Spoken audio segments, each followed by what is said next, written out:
ዲቪ ሎተሪ ሙሉ በሙሉ ታግዷል። ወቅታዊ ሁኔታ ምን ይመስላል? በዝርዝር እናያለን። ሰላም ጤና ይስጥልኝ። እንዴት ናችሁ? ኢትዮ ትራቭሎች ነን። ከቪዛ ኢሚግሬሽን፣ ፓስፖርት፣ ዓለም አቀፍና ሀገር ውስጥ በረራዎች ጋር በተገናኘ የተለያዩ ወቅታዊ አዳዲስ መረጃዎችን ወደ እናንተ እናደርሳለን። ዲቪ 2027 አዳዲስ መረጃዎች ወጥተዋል። ከዲቪ ጋር በተገናኘ በርካታ መረጃዎች በተለያዩ ሶሻል ሚዲያዎች ላይ እየተላለፉ ይገኛሉ።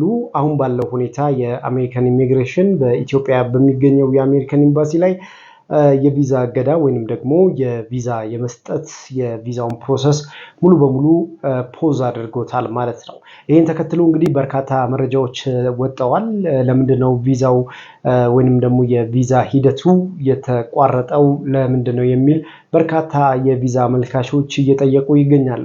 አዲስ አበባ የሚገኘው የአሜሪካን ኤምባሲ ከዚህ ጋር በተገናኘ ምንም አይነት ምላሽ አልሰጠም። የአሜሪካን ኢሚግሬሽን በኢትዮጵያና በተለያዩ ሀገራት የቪዛ አመልካቾች ላይ የቪዛ እገዳ የጣለው ለምንድነው? በዝርዝር እናያለን። በዋነኝነት እንግዲህ የአሜሪካን ኢሚግሬሽን አሁን ባለበት ሁኔታ ምን ቀጣይ ከዲቪ ሎተሪ ጋር በተገናኘ ምን አዳዲስ ነገሮችን ያመጣል? በዝርዝር እሱንም እናያለን።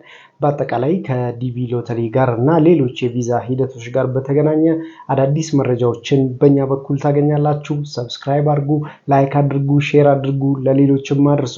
ጥያቄዎች፣ ሀሳቦች ካላችሁ ደግሞ በኮሜንት መስጫው ላይ ሀሳባችሁን አስቀምጡልኝ፣ አየዋለሁ። ለእናንተ ጥያቄዎችም መልሶችን እናደርሳለን ማለት ነው። የዲቪ 2027 አዳዲስ መረጃዎች ወጥተዋል። እነዛን በተመለከተ ሰፋ ያለ ማብራሪያዎች ወደ እናንተ እናደርሳለን። አብራችሁን ቆዩ። የአሜሪካን ኢሚግሬሽን ከዲቪ ሎተሪ ጋር በተገናኘ በርካታ መረጃዎችን ከዚህ በፊትም ሲሰጥ እንደነበረ ይታወቃል። አሁንም ለዲቪ ሎተሪ አመልካቾች ማለትም እጣው ለደረሳቸው በ2027 ወደ አሜሪካን ኤምባሲ ለሚገቡ ሰዎች የተለያዩ የሕግ ማሻሻያዎችን እያደረጉ እንዳለ እየገለጹ ይገኛል። የአሜሪካን ኢሚግሬሽን ይህን ተከትሎም የዲቪ አመልካቾች አሁን ባለበት ሁኔታ ቪዛውን ሆልድ ወይንም ፖዝ አድርገውታል ማለት ነው። በእነዚህ ሶስት ጉዳዮች ቪዛውን አቁመነዋል ብለዋል። እነዚህ ሶስት ጉዳዮች ምንድናቸው? በአጠቃላይ ምንስ ማድረግ አለባችሁ? በዝርዝር እናያለን። የመጀመሪያው ነገር የአሜሪካን ኢሚግሬሽን ከደህንነት ጋር በተገናኘ በርካታ ችግሮች ናቸው ብሎ የሚያስባቸው ከደህንነት ጋር በተገናኘ የተለያዩ የቪዛ አመልካቾች ቪዛ ከደረሳቸው በኋላ ወይንም በርካታ የዲቪ አመልካቾች ዲቪው ከደረሳቸው በኋላ የሚያስገቧቸው ዶክመንቶችን በማጣራት ላይ ይገኛል።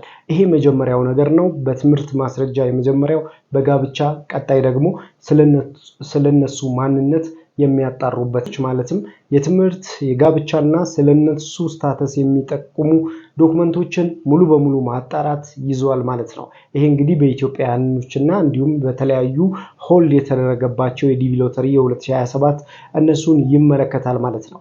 አዲስ አበባ የሚገኘው የአሜሪካን ኤምባሲ በእነዚህ ቪዛ አመልካቾች ላይ ወይንም በእነዚህ የዲቪ አመልካቾች ላይ ዲቪ እጣ ደርሷቸው ወደ አሜሪካን ኤምባሲ የሚገቡ ሰዎች የዶክመንት ማጭበርበሮችን አጋጥሞናል ብሏል።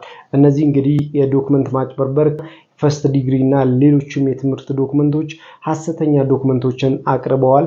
ይህም ደግሞ ቪዛው ሙሉ በሙሉ እንዲቆም ተደርጓል በሚል የመጀመሪያ ምክንያት አስቀምጠዋል። በሁለተኛ ደረጃ ከአሜሪካን ደህንነት ጋር በተገናኘ የተለያዩ ሀገራት ስደተኞች እንግዲህ ወደ አሜሪካን በዲቪ ሎተሪም በተለያዩ ምክንያቶች የሚገቡበት ነው። ስለነሱ ስታተስ ያስቀመጡትና በትምህርት ቆይታቸው ላይ ያገኘናቸው ስታተሶች የተጣረሱ ስለሆኑ እነዛን ማጣራት ይፈልጋል። ስለዚህ በዚህ ምክንያትም ዲቪው ሙሉ በሙሉ የደረሳቸው ሰዎች ወደ አሜሪካን ኤምባሲ የሚገቡበትን ጊዜ አራዝመኗል ወይንም የኢንተርቪው ቀጠሯቸው ተራዝሟል ማለት ነው። ያ ማለት ግን ዲቪው ሙሉ በሙሉ ተሰርዟል ሳይሆን የዶክመንት ሪቪዋቸው በጣም ሰፊውን ጊዜ ይወስዳል ማለት ነው። ሰዎች ዶክመንቶቻቸው እየተጣሩ ይገኛሉ ማለት ነው።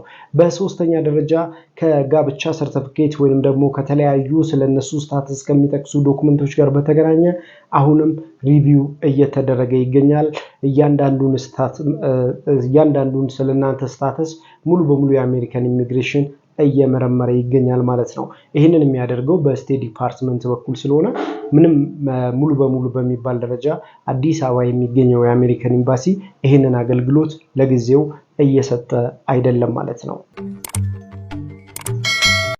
በሁለተኛ ደረጃ ከኢንተርቪው ጋር ይገናኛል። በዲኤስ 260 ፎርም ላይ የሞላችሁት የዲቪ ሎተሪ የኢንተርቪው ጥያቄዎች ሙሉ በሙሉ ከዶክመንቶቻችሁ ጋር የሚጣረሱ ከሆነ ይሄም እንግዲህ ላልተወሰነ ጊዜ ወይንም ደግሞ ዶክመንት የምታስተካክሉበትን ትክክለኛውን ማስረጃ የምታመጡበትን ጊዜ እየሰጧችሁ ይገኛል ማለት ነው።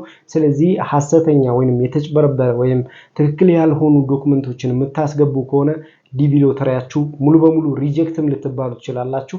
ነገር ግን አሁን ባለው ሁኔታ ግን አጠቃላይ የኢትዮጵያኖችን በተመለከተ የዲቪ ሎተሪ ላልተወሰነ ጊዜ ቆሟል ማለት ነው። ይሄም እንግዲህ ከኢንተርቪው ጋር በተገናኘ የምታስገቧቸው ዶክመንቶች ሐሰተኛ ወይንም ትክክለኛ ያልሆኑ ዶክመንቶችን አግኝተናል ብለዋል። ይሄም በአሜሪካን የውጭ ጉዳይ ሚኒስቴር በኩል አዲስ አበባ የሚገኘው የአሜሪካን ኤምባሲ የተለያዩ ዶክመንቶችን ጋር በተገናኘ ማጭበርበርና ትክክለኛ ያልሆኑ ዶክመንቶችን ስላገኘንባቸው አዲስ ዲቪ ሎተሪ የደረሳቸውን ኢትዮጵያኖችን እንዳይቀበል ከስቴት ዲፓርትመንት ትዕዛዝ ተሰጥቶታል። ምንም አይነት የታይም ላይን አላስቀመጡም መቼ ነው የሚመለሰው የሚለውን። ኤምባሲውም ምንም አይነት መልስ አላገኘም ከአሜሪካን ኢሚግሬሽን ኤምባሲውም ምንም አይነት ምላሽ አላገኘም ከአሜሪካን ዩኤስሲአይኤስ ማለት ነው። ናሽናል ቪዛ ሴንተር እነዚህን ጉዳዮችን አጣርቶ ትክክለኛውንና ዜጎች በትክክለኛው ዶክመንቶቻቸው ወደ አሜሪካን የሚመጡበትን እድል እያመቻቸ መሆኑን ብቻ ነው እየገለጸ የሚገኘው። ስለዚህ ሐሰተኛ ሰነድ እንዲሁም ደግሞ ትክክል ያልሆኑ ዶክመንቶች ጋር በተገናኘ የትምህርት፣ የጋብቻ፣ የልደት ሰርተፊኬት እንዲሁም ደግሞ ከወንጀል ጋር ነፃ መሆናችሁን ከወንጀል ጋር በተገናኘ የተለያዩ ዶክመንቶቻችሁን ማጣራትና ትክክለኛ ዶክመንቱን የመፈተሽ ሙሉ ኃላፊነት ስላለበት በስቴት ዲፓርትመንቱ በኩል ይሄንን ውሳኔ ተሰጥቷል ማለት ነው። ስለዚህ አሁንም ዲቪ ሎተሪ የደረሳችሁ ሰዎች ትክክለኛ ዶክመንት ብቻ በእነዚህ ዶክመንቶች ምክንያት እንግዲህ የአሜሪካን ኤምባሲ ዲቪ ሎተሪን ላልተወሰነ ጊዜ አቁሞታል ማለት ነው። ምንም አይነት የዲኤስ ፎርም ሞልታችሁ ወደ አሜሪካን ኤምባሲ ቀጠሮ ብታስይዙ እንኳን መቼ እንደሚከፈት ስለማይታወቅ አሁን ባለበት ሁኔታ ዲቪ ሎተሪ የደረሳችሁ ሰዎች እጃችሁ ላይ ያሉ ዶክመንቶች ትክክለኛ ዶክመንት መሆናቸውን ማረጋገጥ ይኖርባቸዋል ማለት ነው። ይሄ ደግሞ ግዴታ ነው። ምክንያቱም ይሄ እድል መጥቷል። ይሄንን እድል ደግሞ በሐሰተኛ ዶክመንት ይዛችሁ መግባት የለባችሁ ማለት ነው። እዚህ ጋር ማወቅ ያለባችሁ ነገር ዲቪ ሎተሪ የደረሳችሁ ሰዎች እባካችሁን ወደ ኤጀንቶች ጋር አትሄዱ። ምክንያቱም ኤጀንቶች በራሳቸው ጥቅም በኩል ነው የሚያስኬዷችሁ።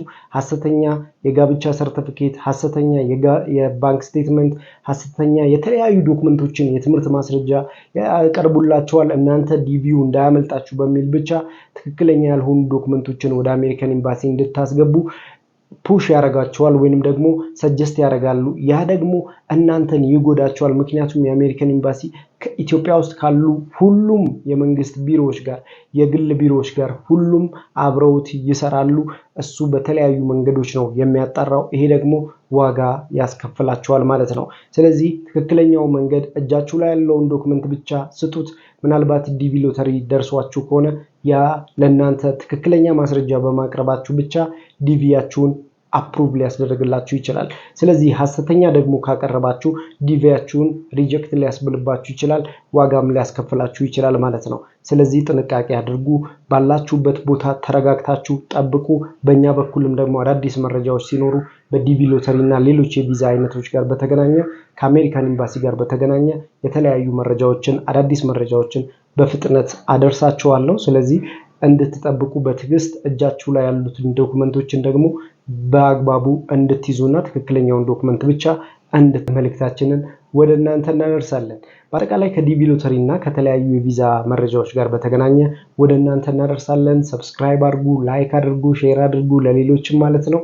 ሐሳብ፣ አስተያየት፣ ጥያቄዎች ደግሞ ካላችሁ ይህንን ብትነግረን፣ ይህንን ብትቀንስ፣ ይህን ብትጨምር ብላችሁ የምትነግሩኝ ሐሳቦች ደግሞ ካሉ ላኩልኝ፣ አየዋለሁ። ለእናንተ ጥያቄዎች መልሶችን እሰጣለሁ ማለት ነው። በአጠቃላይ የዲቪ ሎተሪ በኢትዮጵያ አሁን ባለበት ሁኔታ ፖስት ተደርጓል። ነገር ግን ዶክመንቶቻችሁን አጣርተው ራሳቸው ወደ ኢሜይላችሁ ይልኩላችኋል።